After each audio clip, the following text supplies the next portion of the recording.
O, bago na naman ang issue ni Maharlika. O, siyempre, hindi na talaga nila palalampasin ang boreal na naganap, no, kay Mima Alicia na binigay. Na bonggang boreal na kinaiinggitan ni Maharlika. O, pera daw ng taong bayan ang ginamit. Ay, wow.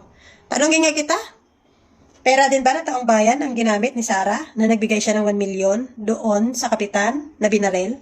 Pera din ba ng taong bayan ang ginamit ni Baste na 1 million na binigay sa kapitan na binarel? Eh yung kay Pulong na 1 million din na binigay doon sa kapitan na binarel. Pera din ba ng taong bayan yon? Alam mo, Maharlika, yung mga Marcos, may pera na yan.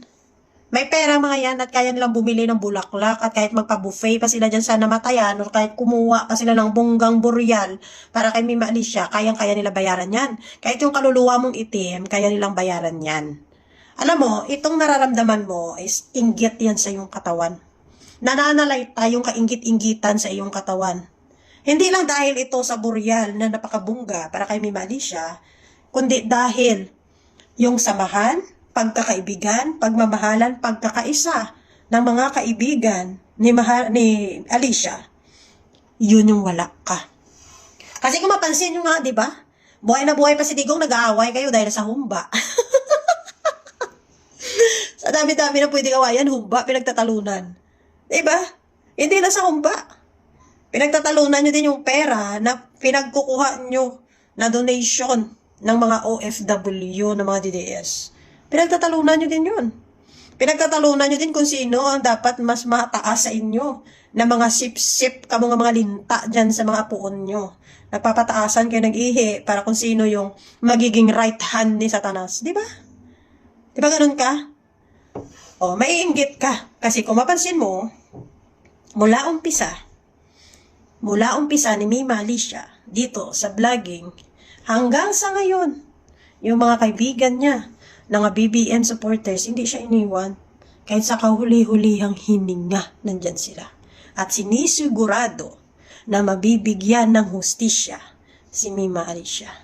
At sinisigurado ng mga kaibigan niya na mabigyan ng sapat na tulong ang pamilya na naiwan ni Mima Alicia.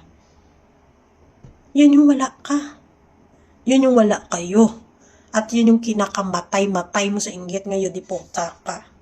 Diba? Alam mo, ikaw, pag namatay ka, example, pag namatay ka, gaga ka, wala talagang mangyayari sa'yo yan. Walang pupunta sa burol mo.